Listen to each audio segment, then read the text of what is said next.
Capes on the Couch podcast is for entertainment purposes only. Dr. Issues is a psychiatrist, but he is not your psychiatrist and does not have knowledge of your individual situation. For any personal mental health concerns, please consult your own healthcare providers. For medical emergencies, please call 911 or the designated number in your area immediately. Remember that you are not alone and help is out there.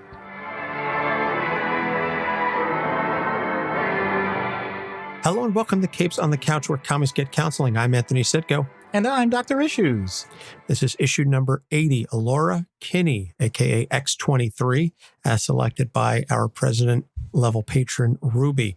Apologies, by the way, last week for no new episode.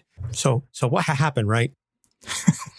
So I had contacted Craig Kyle and Christopher Yost on Twitter. Craig Kyle created LAURA KINNEY. We'll get to that in a second. And Christopher Yost and Craig Kyle co-wrote her first two miniseries together. And so I was hoping to try and get them on. And they had expressed potential interest in coming on the show. Unfortunately, we couldn't get scheduling to work. And by the time it all happened, it was Saturday night. And they didn't get back to me in time, and they're busy, and I'm totally not begrudging them at all. But I wasn't about to try and cram in writing, recording, and editing an entire episode on Mother's Day. So Doc and I said, you know what? Let's just take the week off. So I apologize again for those of you who were missing us. I know Seth, who is our resident Facebook meme master. He was missing us very much. And a couple of folks, were tweeting. So I basically took the week off. I kind of needed a break as well. I was a little fried from work and watching my son and all this COVID stuff. I needed a break. We preached self-care and mental health all the time on this show. And that applies just as much to us as it does to all of you. So if you need some time away from us to feel better or to take self-care, that's cool too. Speaking of Seth and the Facebook fan group, we've got some new folks who have joined our Discord and our Facebook fan groups. So I want to give a shout out to everybody who joined those communities. You are very much appreciated, and we welcome all of you, and we continue to grow those communities. I know folks are listening to us right now in the Discord, as well as watching us on Facebook and YouTube, because we're now using Get Vocal, which has been recommended to us many, many times by good friend of the show, Ray, over at Into the Night. I know that he uses it. I know that Phil over at Capes and Lunatics uses it. So this is sort of how we are live streaming to Facebook and YouTube simultaneously. So Doc and I, now we're actually recording this. We spent the last hour and 15 minutes writing the damn episode. So we're actually getting around to the meat and potatoes of it. So yeah, Doc, how are you doing? All right. The hospital system is talking about the whole adjustment with expansion back to the new normal with COVID and our whole operations, what to do for patients coming in, all sorts of things that we're basically saying, hey, we hope this works out as well as it possibly can, because we are constantly getting revisions. My email box is full because we keep getting the same document revised about 3 or 4 times a day. So, oh boy, it's important, and that's why we do it. But at the same time, it gets a little frustrating. But on a day-to-day basis, things are going okay, as well as they can be under the circumstances. So I can't complain. I'm glad that you're healthy. I'm glad that my family's healthy. And, we just take it one day at a time. Absolutely. And this episode, by the way, will be coming out the day after my birthday. So, woohoo, yay, early, happy 38th birthday to me. So enough with the housekeeping. Let's get into this. LAURA KINNEY, because I love this character, and I'm very glad that Ruby picked her. I've been wanting to get around to her for a while. LAURA KINNEY, X23. If you watched the movie Logan, you have a bit of an understanding. It's the Fox movie version of who LAURA KINNEY is. But I loved that movie. I thought they did a great job with it. Yep. Again, with the changes that they made. But X-23, we don't do many of these characters, but every once in a while we come across a character who is actually created outside of comics and then brought into that medium. So X-23 was created by Craig Kyle for the X-Men Evolution TV series. And then her first comic book appearance was in NYX number 3 in December 2003 by Joe Quesada and Joshua Middleton. And then her first miniseries was X-23 by the aforementioned Craig Kyle and Christopher Yost. So, Dr. Sarah Kinney is a geneticist, and she's hired to replicate the Weapon X program that famously created Wolverine. But the sample that they have has a damaged Y chromosome. So, Dr. Kinney decides to manipulate the gene to create a double X chromosome version, meaning it's a female clone of Wolverine. And after 22 failed attempts, the 23rd is a viable embryo, which she is then forced to carry to term. So, in a sense, she is X-23's mother. X-23 is raised as a killer and essentially is bred to be a weapon. She is given no human affection aside from her sensei and Dr. Kinney. At the age of 7, she is subjected to radiation poisoning to trigger the mutant gene. And then at that point, her claws are forcibly extracted and coated with adamantium. And this is all done without anesthesia because the doctor doing the surgery, Dr. Xander Rice, is the son of the doctor who created Wolverine and died after Logan's surgery. So Xander Rice is doing this as a way to sort of get back at... he's treating Laura badly because the original Weapon X killed his father. So this is the sins of the father being paid for by someone who literally had nothing to do with it. So X-23 is subjected to a trigger scent, which drives her into an unstoppable killing rage. And they test this out by putting the trigger scent on her sensei's blade. So she is forced to murder her sensei very savagely. So Dr. Kinney kidnaps X-23 and, long story short, gets her to kill Dr. Rice, which she does. But before he dies, he puts the trigger scent in Dr. Kinney's hair. So now X-23, again, uncontrollably murders her own mother. But before Dr. Kinney dies, she gives X-23 the name Laura. So now she is going by Laura Kinney. And so Laura escapes to New York and she begins working as a prostitute for very unsavory clientele because Laura's healing factor allows her to heal from the abuse that she gets from these Johns. So she encounters several runaway mutants. This is in the NYX storyline, and she and the other mutants work together to escape the people hunting them. Then she meets Logan, Wolverine, who tells her that he knows all about her because Dr. Kinney wrote him letters while Laura was growing up.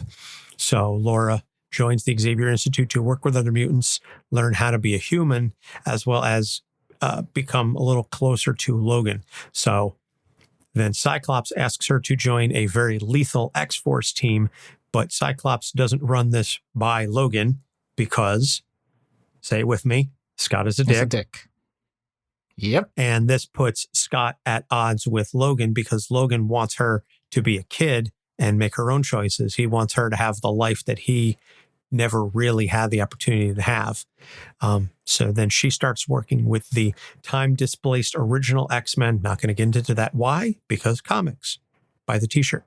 And starts dating teen Warren, the original Angel. And then after Logan famously dies in the Death of Wolverine storyline, she takes up the mantle of Wolverine for a time. And then Logan returns because comics. So she becomes X-23 again. And at this point, she meets other clones that Dr. Kinney had created, or rather, I should say that Alchemex had created once they figured out how to successfully create clones. Then they made other versions of the clone X-24 through X-50. And so one of them, Gabby, becomes very close with her, and she and Laura consider each other sisters, and Gabby becomes a hero in her own right. Honey Badger and then Scout. Gabby is very much the little sister that Laura never got an opportunity to have. Yeah, I apologize. I have a question. What's the name of the agency that created? Was it Alchemex? Yeah. Okay, so you could say that they were really trying this whole genetic manipulation by any means necessary. Yes. Yes, you could. You're not even waiting to the end of the episode for the puns. Oh, come on, man. You know, you get to deliver all this information, and it's wonderful. It's wonderful, but I was sitting on that when I'm like, oh, I got to throw it in. I was going to wait, but nope, sorry. Yes, I raise my fist to you.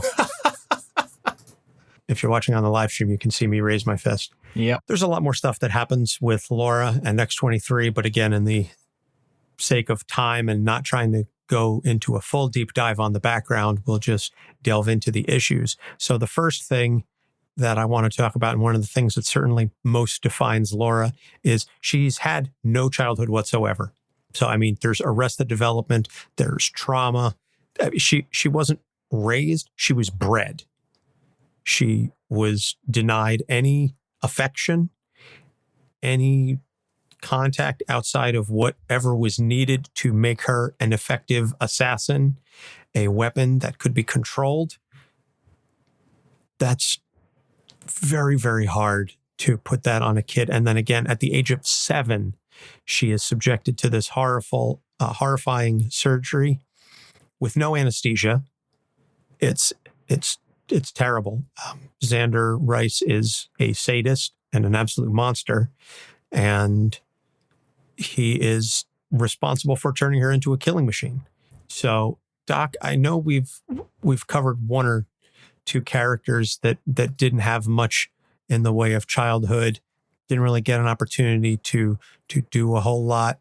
You know, didn't really get a chance. I know we did the Cuckoos, the Stepford Cuckoos. Yep.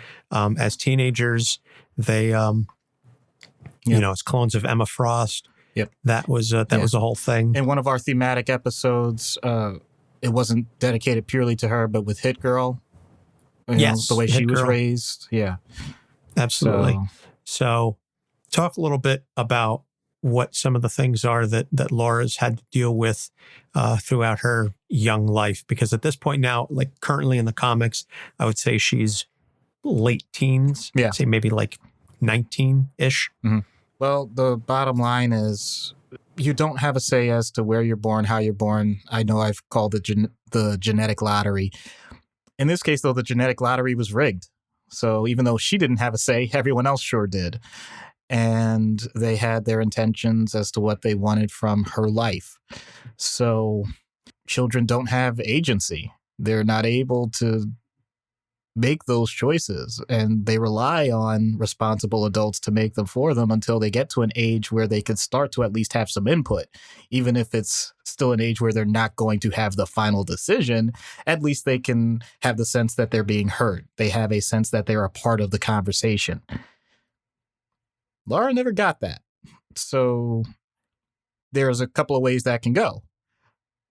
If it's someone that rather takes a subservient role, then they may become a doormat. They don't do anything or have anything because they'll only have what people give to them.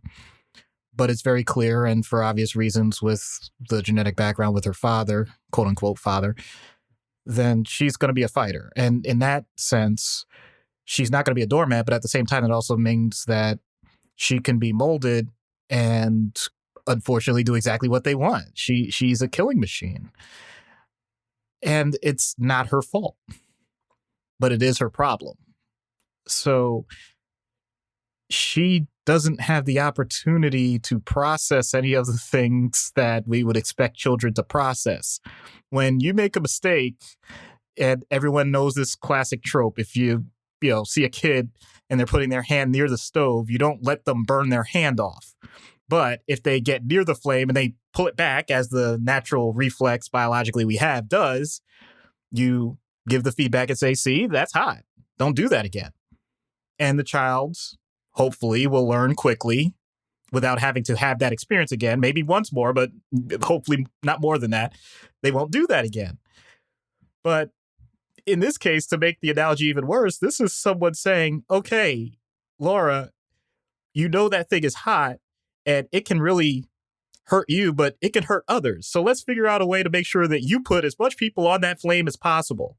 That sounds like a ridiculous thing that you would say to a child, and yet that's exactly what they were designing her to do.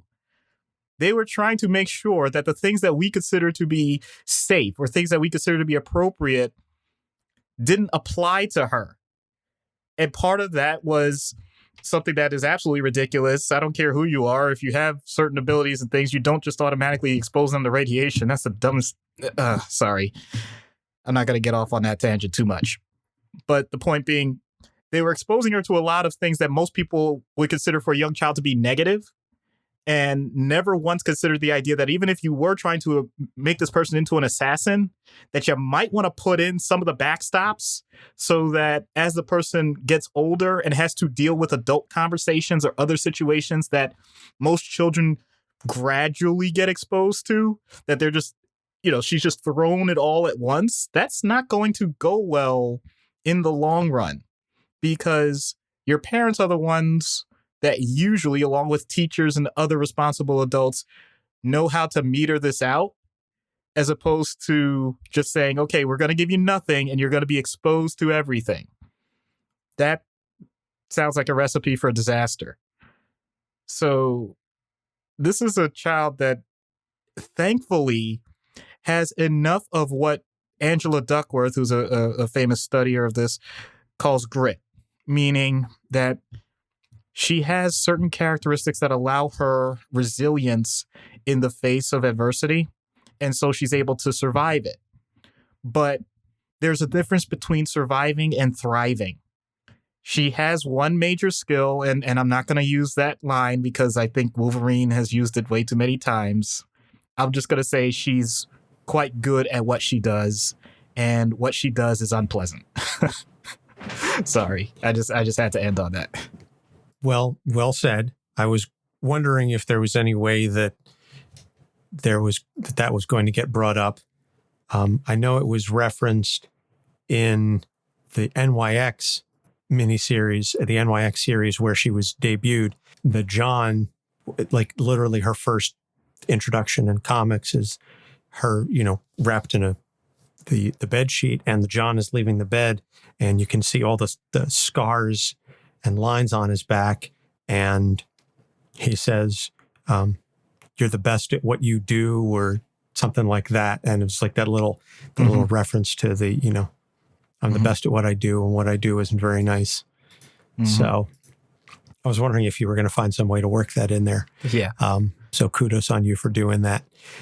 So that sort of segues then very well into the next issue that she has, which is an absolute lack of social skills. And the version of her now is much better than it was when she was first introduced. Because, by the way, I did not realize until I started doing my research on this, I didn't realize just how long she'd been around. She predates House of M, which I did not think she did. I was looking this up. I was like, she's been around since December of 2003? Hey, that's almost 20 years she's been around. Like, that's 17 years. That's a long time. I thought that she was maybe like a 8 to 10 year character. And I started reading about, I was like, oh, she did this. And she survived House of M. She was in Messiah. Oh, wow. Okay. She was in all these major mutant events. So the version of Laura that existed then had zero social skills. None. She still is, shall we say, brusque.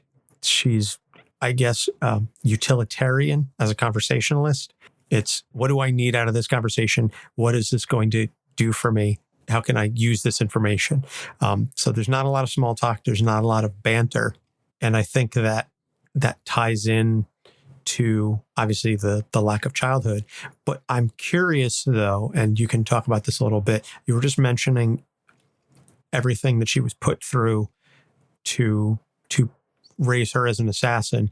You would think that maybe to make her a more effective assassin, one that could blend in with the crowds, one that would allow her to get closer to her mark, that she would need some sort of social skills, because if you encounter somebody who's very stilted and awkward and not a good conversationalist, you're not really going to be able to get close to them. I just think maybe it was potentially short-sighted on the part of Dr. Rice and Alchemex to maybe somebody should have taught her how to have an actual damn conversation. But I digress. I'm going to let you talk a little bit about lack of social skills and being awkward, because I know you know a thing or two about being awkward. Thank you, Anthony, for that setup. And completely blowing up your spot. I really appreciate how you made sure that people know that I don't suffer fools well when it comes to conversation. So yeah, it was a little bit of a dig, but no, it's true in the sense that I'm going to bring up something that's actually really personal. So in high school, and Anthony knows this story, and he was the one that reminded me of it a couple of years ago, but I completely forgot about it, suppressed it really. In high school, if there was a party or if there was something going on where I did not want to talk to people, I would just simply raise my shirt over my head. I would not talk to them because I thought or put a napkin over your face. Yeah, I just simply would not talk to them because I just didn't think it was worth it. That was incredibly immature of me, and I know that in hindsight. But it goes perfectly with this conversation because the whole point is not every conversation has to be about the meaning of life. I don't know what it is. Maybe it's just the phase I was as a teenager or in my 20s or my 30s or now or whatever. Last week. Well, no. I'm just saying, look, there's still parts of a person that you're not going to change. And the whole point is you don't have to change. But you have to recognize that this is a very wide-ranging environment that we're in. And so you're never going to have the opportunity to connect just perfectly with everyone in the right moment. And I think now more than ever, we start to get this disillusionment about what it's supposed to be to interact with another person because of what we've been exposed to through television, through the internet, through so many different forms of media. We get a glorified version of it. And so it may or may not lead to people having interactions that aren't realistic. The problem with Laura is that it's completely the opposite. She wasn't intentionally exposed to a lot of things. So even if it's not the greatest way to see people interacting through TV shows or movies or read them in books or seeing your parents or seeing your siblings or seeing your friends and all of that stuff that we take for granted. She had her sensei. She had her surrogate mother, basically. Later on, she had Logan. And the gaps in between those things, or the minimal contact that they all would have with her because of what she usually would do with most of her time, means that it was so incredibly limited, you don't get a chance to build a repertoire. And once again, because I think it is worth it just to say it for myself, I at least have had people tell me, like, you seem like a real wallflower, but once you get to talking, how do we shut you up? And in that sense, it's relevant, though, because just because someone's quiet, that doesn't mean they don't have something to say. Laura actually was in that situation. She was quiet, and because she didn't have much feedback and much input, she didn't have much to say. So you have the double whammy of having a certain level of potential social anxiety, like you don't want to initiate the conversation, you want to avoid those circumstances, and then once you're in them, you still think that they're uncomfortable, and you don't have anything else, even if you wanted to, quote unquote, change the subject. What is she going to talk about? That's really tough. She doesn't have, quote unquote, icebreakers. I mean, she has icebreakers, she has ice picks, but she doesn't have the type of communication womp, womp. that, thank you. She wouldn't have the type of communication that you would expect someone to want to continue with after the first 2 or 3 lines. And so you end up with this horrible feedback loop. I don't want the conversation, but if I do have it, you're not going to want to continue with me, and therefore I was right in not wanting the conversation in the first place. Once you get into that system, you're going to think that all the feedback you're getting is telling you, see, this was all a bad idea. So you're not going to want to interact any further. So now you're going to be more isolated than you were when you started, even though other people may have some interest. To be honest with you, at least Logan, because of the obvious reasons with their background and the letters that he got from Dr. Kinney, that's why he was interested. I have the strange feeling that aside from fighting her, if it weren't for that background, and obviously when she starts bringing out the claws, would he have been interested? I don't know. I don't write for them, but I'm not sure he would.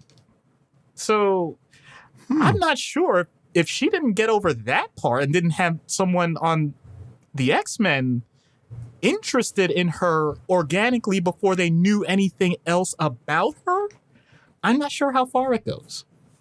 So that's a lucky break for her.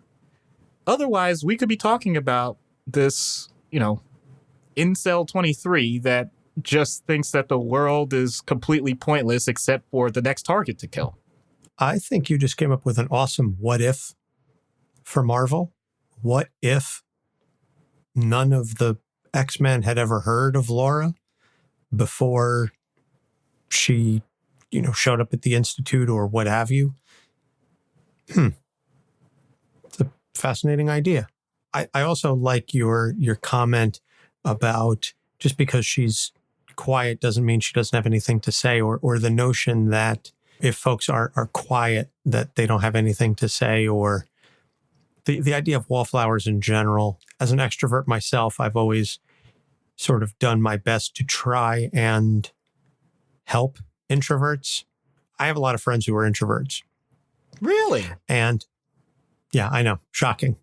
And so I've always said that one of the reasons why I can sometimes be a little over the top, and I know you're shocked at that I can be over the top, is that if the attention and the focus is on me, then they feel comfortable in being who they are. Because I have a lot of friends that are very uncomfortable, even more so than you. And yes, I'm being dead serious, that if the focus is on them in any way, shape, or form, they completely shut down. But I also know that they have a lot of interesting things to say, and that they're very funny, witty, insightful people. They just don't want the focus on them. So I'll come in, I'll suck the attention out of the room, and then all the focus is on me, and then they can be free to, okay, I can say these things and I can do whatever. And yeah, it does feed my ego. I'm not going to lie that there's that part of it, but it gives them the opportunity to let their hair down. And so I think if I were in that situation, I would do that for Laura, because she certainly doesn't want to be the center of attention. And I have no qualms with it. But I also think that she's got a really fascinating story, and I would love to hear more. So as long as I can, again, this is, me inserting myself into the story here, but if I could find a way to draw the attention off of her and give her the freedom to open up, that she would feel more comfortable. Because the goal is never, at least from my perspective, the goal is never to turn an introvert into an extrovert. I see all these things, these articles online to help introverts be more extroverted. You never see articles, if you're an extrovert, how to shut the hell up. You never see those articles. God knows I need them sometimes. But I think there's a balance there. But if I could help somebody like Laura just come out of her shell just a little bit by pulling the attention away, I think that would be a huge benefit to her. And I think she ultimately gets that in Gabby. I think Gabby does that a lot for her, because Gabby is way more outgoing. I said before we started recording that it just occurred to me that Gabby is talkative, and that's why she's called Gabby. I was like, Jesus, that just hit me. After, having read the comics for several years. But in any case, let's segue into the third issue here, and one of the other main points of Laura's character, this constant struggle between her nature as this bred and born killing machine and wanting to do the right thing. this is something that has existed in her character for many, many years. This was something that I think Scott exploited a bit when he brought her on X-Force. I know that she was dealing a lot with that. And that's one of the things that, again, led Logan and Scott to argue over this. Hashtag Scott is a dick.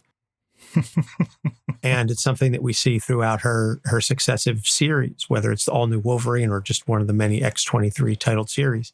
This struggle because she doesn't want to just be a killing machine. And she knows that she is damn good at it, and she knows that she could wipe the floor with pretty much anybody and kill, but she doesn't want to do that. But there's that struggle because, again, that's what she was literally bred to do. Yeah. What does that internal fight do to somebody? I'm thinking of quite a few people, and I'm not going to even come close to naming names or anything like that. There are people that have had some things happen in their life that were pretty rough. And as a result, they ended up being pretty rough themselves. I'm talking fighting. I'm talking a little more than fighting. I'm talking about potential jail time. I'm talking about things that in hindsight, they're not proud of. And yet when they talk about those things, you can see it on their face, have a little bit of pride in them. So it's this weird dichotomy. Many of them have gone into the healthcare field or into mental health and whatnot. And it's amazing because they can relate to a lot of the experiences that people are struggling with right now. In other words, I'll give a very basic example. If you yourself have had an addiction and you overcame it, quote unquote, because it's something that is always a struggle. But the point is you're doing better than you were before and you haven't used in years. And now you're a substance abuse counselor. Then I'll be honest, that person has an advantage over me because I haven't struggled with that. And they can talk to a client or a patient at a level that I can't match.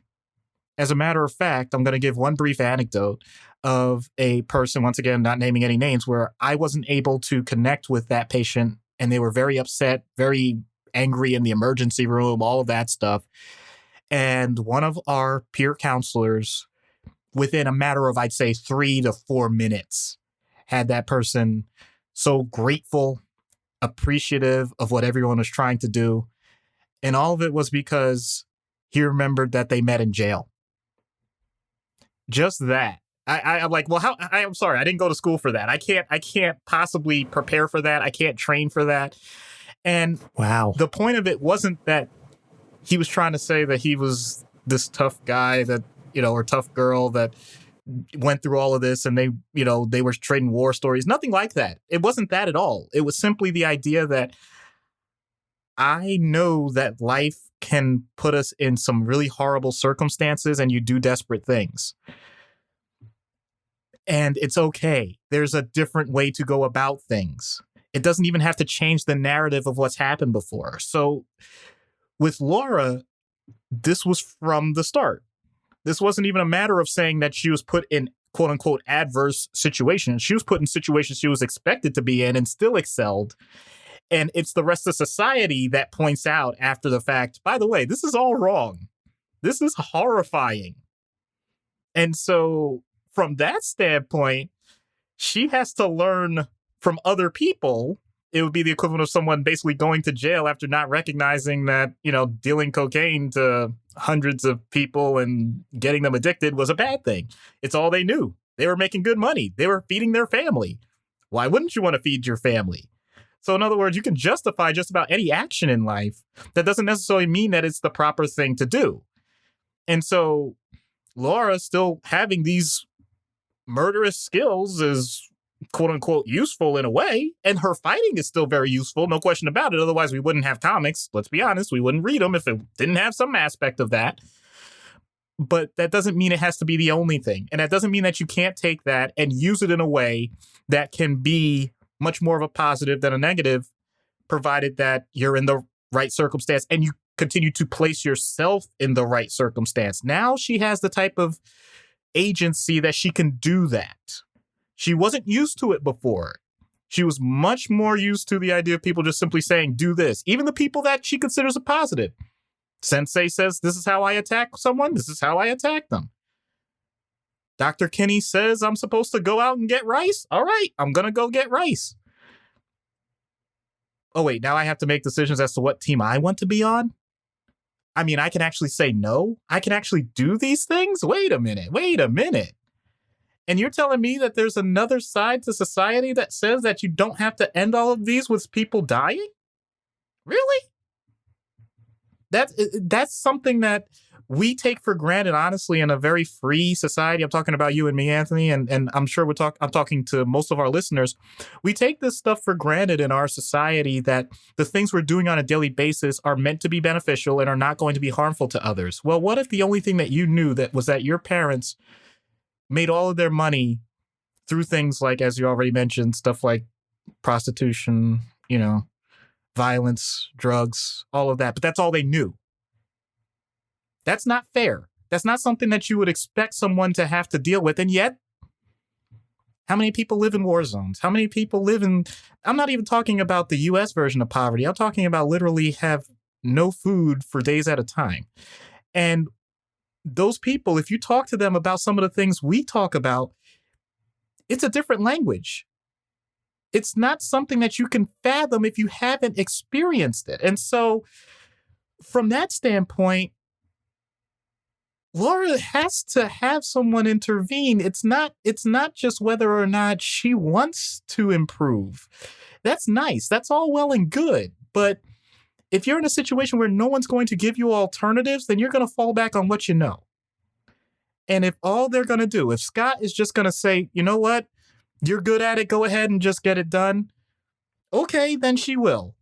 And she'll be that person, and she's not going to get anything else out of life. So from that standpoint, for anybody that goes through that feels like life has just dealt this hand that is not changing, that may very well be true. But that doesn't mean that you can't play it differently.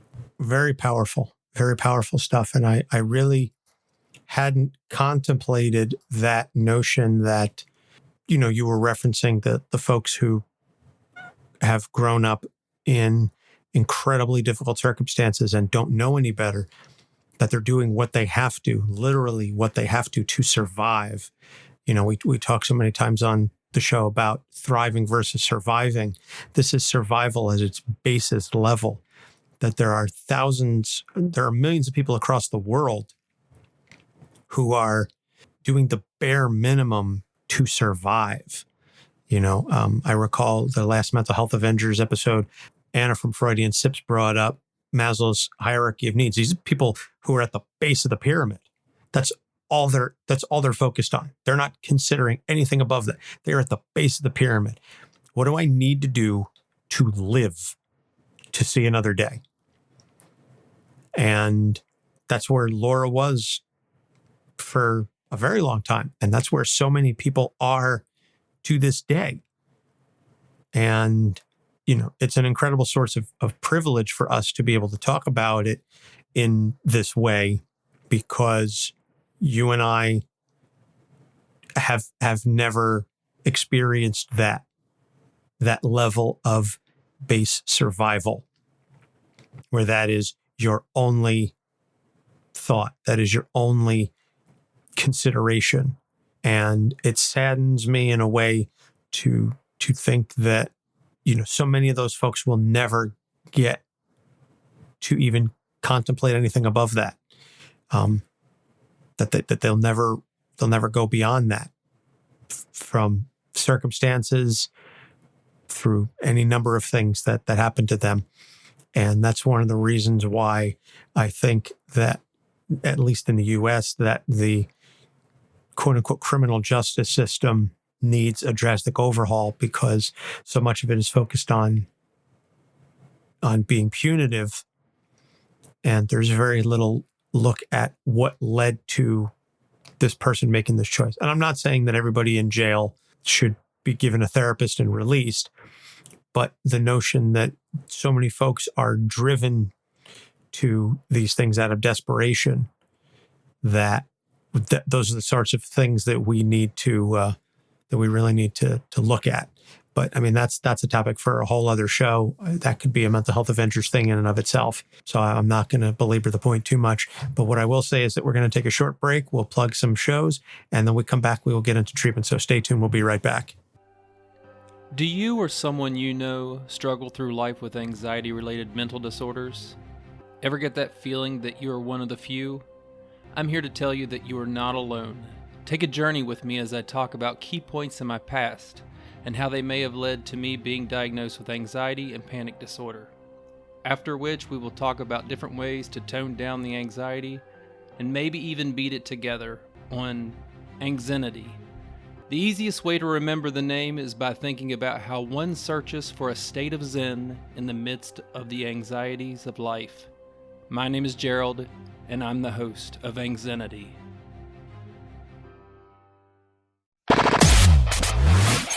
What is the perfect package? Well, it could be anything. Join Chad and Dave as they dive into the Perfect Package podcast. From the perfect first date to the perfect Old West gang. I knew it was coming. I was like, where's my Hateful Eight pick from him? Damn right. Of course it's going to be in there.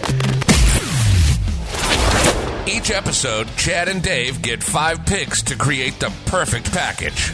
Then, it's up to the listeners to decide who will win each episode of the Perfect Package podcast. So get ready to explore everything from road trips to bank heists.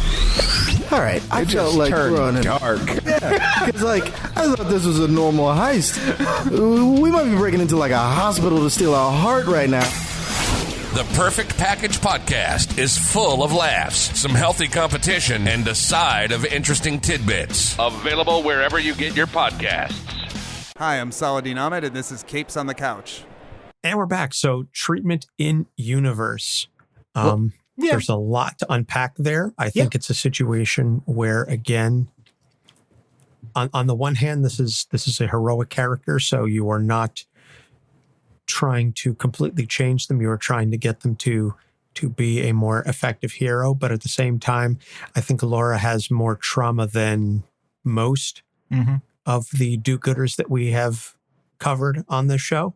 So I'll be curious to see what your take is for in treatment, and then how much of that will carry over to, out of universe treatment. So the X-Men are famous for their battle simulations, and I think that X-23 would absolutely smoke them and do a great job. I would basically make those simulations totally unrelated to that kind of battle. They're going to be battles, but not physical. So the danger room is going to be repurposed into therapy. The danger room is going to be the most strange version of Toastmasters that you've ever seen. Because... Okay, keep going. Laura has never had the experience, at least in a consistent way, of having to talk to people, whether she knows them or not, in a way that they have to listen to what she's saying, actually develop an interest of their own, and respond to the feedback. It is a battle in that sense. When you are forced to give a talk, you are a captive person. You are the attention, as you mentioned so much earlier. She can do it with someone else at first, but the point is, it has to be a topic that she picks. It could be only 5 minutes, and no PowerPoint, no other things. It's just her talking and answering questions. And just that experience by itself, I know this is like, Doc, this is something that can be done out of universe. Why would you do it in universe? Because nobody would think in universe to do this, at least not in this way. Because everybody is looking for much more dramatic stuff with her. They're all thinking about the base of her fighting or her routine and what she likes to do and all of that. Like, no, that's the point. Get uncomfortable. Put her out of her comfort zone. Make sure that she has those awkward pauses, wondering if people actually got or understood what you said. Make sure that she recognizes the facial characteristics and tics that people show when they're trying to tell you you're really off the rails here. Make sure that she gets that internal feeling of what anticipatory anxiety is, the feeling that something is about to happen and you don't know what, and that's not necessarily a bad thing.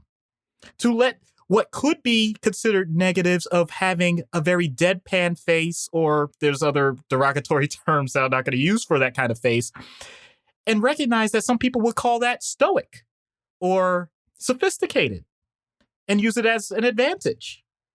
So I would allow her to develop all of those social skills in a safe setting that she otherwise wouldn't, because let's be honest, someone like her, if she really felt uncomfortable, could act out. And if she did, that would be disastrous. So it doesn't necessarily have to be formal therapy sessions. It's just the basics of those social interactions. And am I being selfish by saying that I learned that by going to a community college in high school during the summer because I wanted to take public speaking courses because I knew that I was so shy and afraid? Yes, I am actually interjecting that because that's the truth. But I know that I did that because I wanted to. And then the next thing I knew in my life, people were asking me to do public speaking engagements, which is still true. So I'm like, how the heck does a random person like me do that? I'm like, well, wait a minute. Now, if someone like me could do that, then someone like Laura, who is still incredibly young, who has shown that she's intelligent, that has a lot of people that are supporting her in universe, I think having a quote unquote battle simulations like that and just expanding from there, I think that would be amazing. Until she stabs like the first simulated person that gives her a bad critique. But whatever. I think we need to talk to maybe Tom Taylor, who wrote the all new Wolverine and one of the X-23 stories, and I think also one of the X-Men. I think maybe X-Men Red that she was on. And he's written a lot of Laura lately. Maybe we run that by him and see, hey, toss this out there, see how this goes. So that's a fascinating take on that, but obviously that's something that is only applicable in universe. Now, out of universe, let's say you've got someone, maybe let's go child trafficking. Mm-hmm. That's exactly what I was thinking. Yep. I think that's one of the biggest real life corollaries that we could have to someone like Laura is someone who is a victim of child trafficking, someone who is forced into child prostitution at a very young age, sexually abused, physically abused, mentally abused, emotionally, the whole run the gamut of every sort of nature of abuse, almost treated as a feral being. I can't even imagine what some of the techniques would be to get through to someone like that. Well, the more information that we're getting when it comes to human trafficking, much of it has to do with drugs, unfortunately. And so that's, in my experience so far, been the way that many of these people are being found. They're coming to the emergency room in withdrawal. They usually aren't asking for anyone to be contacted because we try and get collateral information from people that care about them. And they say the first thing like that's listed as their contact, like, no, don't call them. And that can be a tipping point to say, and that's their way for reaching out, saying, yeah, I'm in trouble. And if you call this person, sure, you'll be able to discharge me from the emergency room, but you'll never see me again because I'm back to the same spot. So the first thing is the typical basics of triage. What is it that's going on? Is it that the person feels like they're out of control? Does a person feel like they're physically and, not doing well? If it's a matter of other types of abuse, I mean, in New Jersey, we have SANE, which is literally the process of making sure that you have evidence collection for anyone that's gone through sexual assaults. We make sure that the person is heard. And now in terms of specific treatments, I mean, that goes back to how it's manifesting. If the person is going through withdrawal, then we try and connect them with substance treatment. If it's a person that's experiencing what appear to be signs of acute stress, or if it's in the past post-traumatic stress, then we try and connect them with someone that's going to give them the proper modalities for that. If it's purely a helplessness or hopelessness about their life, then we potentially can look at hospitalization if it's at the point of suicide or they're simply not functioning, not taking care of their activities of daily living.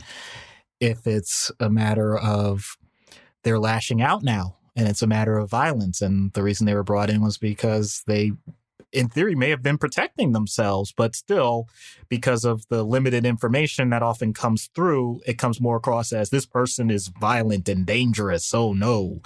Then we may have to involve the authorities in terms of just clarifying what's going on. These are all just the things that we do from the start in the emergency room. And that doesn't speak to the therapy afterwards in terms of the one-on-one sessions, if a person is even comfortable in that setting. Because many times that person has to relearn the idea that you can actually be, and I'm speaking as a male right now, I have to be careful when I'm talking with someone that's been through this, if they're female, and make sure that they're comfortable talking to me in an office by themselves? Or do I need a female escort or nurse with me when I'm talking to them? Because otherwise, I'm considered just another, as you said before, just another John. They may not think I'm going to do anything in that moment, but they have the natural response when they're in a situation by themselves with another man that they can't conceive at that moment. They're having that visceral reaction. I have to downplay that.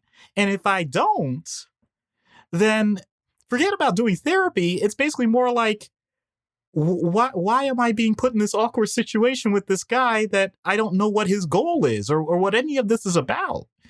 This all sounds basic, but it's not. It's very intense if it's not handled properly. So that's where I would start in cases like this. And thankfully, because we're usually not dealing with a LAURA situation where a person is completely raised in a feral nature, that they do have the type of social interactions that is not going to make this more awkward past the first session, So that's the good thing. At the same time, it still comes back to whether or not the person really wants that level of help. Because sometimes, and I'm not saying this as a slight or meant to be derogatory in any way, in the hospital especially, we do have some patients that they're living that life and they haven't come to the conclusion that therapy or any type of treatment is truly worth it to them. And if that's the case, then we point out that help is always going to be out there and we're always around. But, I can't say more than that in terms of forcing someone to get help. Because let's be honest, the one thing that person has usually gone through is had other people just force them to do things and tell them that it's good. Yeah, ironically, that they've gone through it so much that you are actually trying to do what is best for them, and they are not going to perceive it as such. That's heavy. Oof, hadn't really considered that part of it anyway. I've said it so many times. You do such amazing work with what you do, and the world needs so many more folks like you who do this kind of stuff, because that's yeoman's work. I can't even begin to I don't have the capacity to do what you do. I don't. So the fact that you continue to do this day in, day out, and you're incredibly successful at it, I'm so proud of you, and so honored to know you. And one of these days, I'm gonna learn how to take compliments like that well, if you can't see my face. Oh gosh. This week we are joined by a very special guest. Our friend Hannah from Popcorn Psychology is going to be playing the role of Laura. So very much looking forward to this week's skit. So we're going to take all this and see what happens when we get Laura Kinney on Dr. Issues' couch. Hello, Laura. I'm Dr. Issues. Hi, doctor. How are you doing today? I'm fine. You? I'm doing okay, all things considered. I appreciate you taking the time to speak with me, even over video chat. Telepsych isn't my ideal scenario, but that's the world we live in, so thank you for understanding. It's fine. I know I can't get sick from the virus, but not everyone has my healing factor. Frankly, that's a good thing. Why do you say that?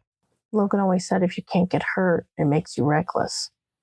I think people need to have boundaries. That's an excellent point. A good segue. So let's talk about your boundaries. I know you've had a difficult time engaging with people at times. That's putting it mildly. Is it the initiation of the conversation, or... It's everything. It's all invisible. I'm not sure I understand. Just like everybody else. Bye. Wait. I want to understand. It's just, you're not known to be the talkative type, so do you think that's a help or a hindrance? You're the first person to ask that. It's both. Care to elaborate? What do you want me to say? I don't want you to say anything other than what you're feeling. A little hungry, tired from an earlier workout. Those are physical feelings. I meant emotionally. Sore? Uneasy? This is hard. At least you're trying. I'll lead a bit. When I'm talking to a stranger, I feel... uncomfortable. Like right now. That makes perfect sense. I mean, believe it or not, many people, perhaps even most people, feel some form of discomfort, especially with initial contact. The good news is it goes away with experience. Like, completely. That would be good. Whoa, I don't mean to mislead you. I mean it gets better. So I will always feel uncomfortable talking to people. What is the point of this exercise then? Well, when you learned how to fight, did you automatically know the proper takedown techniques? No, you learned, you practiced, I learned from sensei. He taught me how to fight, how to counter. He taught me a lot. Things I wasn't supposed to learn. I actually noticed a change in your demeanor there. Your face was the same, but your voice showed a range that I didn't expect when you talked about a topic that matters to you on a personal level. That's emotion. So what do you do with that when it shows up? Most of the time I suppress it because the situation doesn't allow me to focus on it or dwell on it. It's hard to think about that kind of stuff when you're fighting for your life. Most of the time I only get to emote around Gabby. She's brought a lot of that out in me. So do you feel uncomfortable talking to Gabby? Not really. In fact, it's the opposite. It's like there's a way to have a feeling that things can be better than they are in a tough time. And it doesn't have to do with winning a fight. Are you referencing happiness? I guess so. I just feel that she is so happy about things. It's kind of rubbed off on me. I consider it making me a more well-rounded person, I guess. That sounds like a wonderful experience for you. And yet I'm concerned that you don't seek that experience for yourself. In other words, what's fun for you by yourself? I don't often get the time to have fun by myself. Most of my downtime is spent either recovering from my latest fight or preparing for the next one. I've been hunted ever since my mom took me out of the Alchemex facility. Doesn't leave a lot of room for levity. Or a lot of room for growth. You're still young. You literally have more energy than most people can imagine. Time and effort are on your side. Look, I'll admit I can't be your friend, but I can help you process what your friendships are like. Does that sound worthwhile to you? I suppose. Another adolescent with dry sarcasm. I don't do sarcasm, I think. I'm never clear on how that comes across. Well, that's reassuring. This is the perfect example of how some conversations can be awkward, but you know what? That's okay. Look, there are no enemies here. You don't have to be on guard. I'm as comfortable as I'm going to be, since we're talking about basic things. I was concerned you would focus on other things. Oh, believe me, I know that there are some topics that are hard to breach, and I wasn't planning on asking you about your upbringing or anything just yet. I didn't have an upbringing. I wasn't raised. I was bred. Everyone involved in that process is dead now. And yet it continues to follow me no matter where I go. Like I said, we don't have to talk about it now. That's a big thing. I know I was made for one purpose. And any other time I'm not doing that purpose, I'm conditioned to think that I'm wasting time. A part of me thinks I should be asking you to get better at proving everyone wrong. But then that means I'm still fighting. That's all I do. Fight. That's all people want from me? How is that fair? I don't have answers for you, but I'll search for them with you. Thank you. Are we done? Yes, Okay. I guess we'll continue this next session. we will.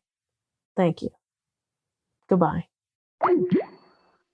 Well then, people say I'm awkward. I think you found someone even more awkward than you, Doc. That's impressive, you know? I'm Is that glad the word we want to go with, though? I want to change the subject now. Well said. Well said. This is a fun one. Thank you, Ruby, for bringing us Laura. I know, I'm fairly certain she was on our master list somewhere, which I still have the piece of paper here in my office of the master list of like 70 something characters that we had looked at doing back when we originally discussed doing this podcast. And a lot of big names still on that list that we have not yet done. So Yep. I'm continually amazed at, even though we've been doing this now 80 episodes, which, sweet baby James, that's a lot of episodes. We still haven't even scratched the surface. There's still so many more to come. Yeah. All right. So that's going to do it for this week's episode. So big names coming up on the next few episodes. And one or two of them I know are definitely on the master list. So our next episodes are Superboy Prime. Yes. Azrael. Yes. And Guardian. Who? Yeah, Guardian. Superboy Prime is requested by Matt. Azrael is requested by Ariel. No surprise there. And Guardian is requested by Brian, who originally asked for Captain Canuck and then asked for Captain Canada. And then we told him that we can't get comic books for either of those characters. He goes, fine, then just pick somebody from Alpha Flight. So I don't know why he just wanted somebody Canadian. That's all right. But it is what it is. So as always, you can find all of our episodes on our website at capesonthecouch.live or capesonthecouch.com. We are on Facebook, Instagram, and Twitter at Capes on the Couch. We have a YouTube channel, which if you are watching this live stream, you can check out some of the videos that we've got posted. We are also on pretty much every major podcast platform. I did actually just submit our application to Deezer because that's another podcast platform I'd never heard of, but thanks to Kate from Ignorance Was Bliss, she said it's very big in Europe. So maybe it will help our numbers. You can email us at capesonthecouch@gmail.com if you have any questions. We've got a Patreon, a TeePublic. There are many ways that you can support the show. And as always, as well as our Discord, which you can join. As I mentioned at the top of the show, we've got a lot of folks who just recently joined our Discord. So hopefully some of them are listening in as we are recording this episode. So that's going to about wrap it up. Doc, got anything to say? Nah, man, I really think we just sliced right through the issues on this one. And there it is. For Doc Issues, I'm Anthony Sitko. Thanks for listening. We'll see you next week. Capes on the Couch podcast is for entertainment purposes only. Dr. Issues is a psychiatrist, but he is not your psychiatrist and does not have knowledge of your individual situation. For any personal mental health concerns, please consult your own healthcare providers. For medical emergencies, please call 911 or the designated number in your area immediately. Remember that you are not alone and help is out there.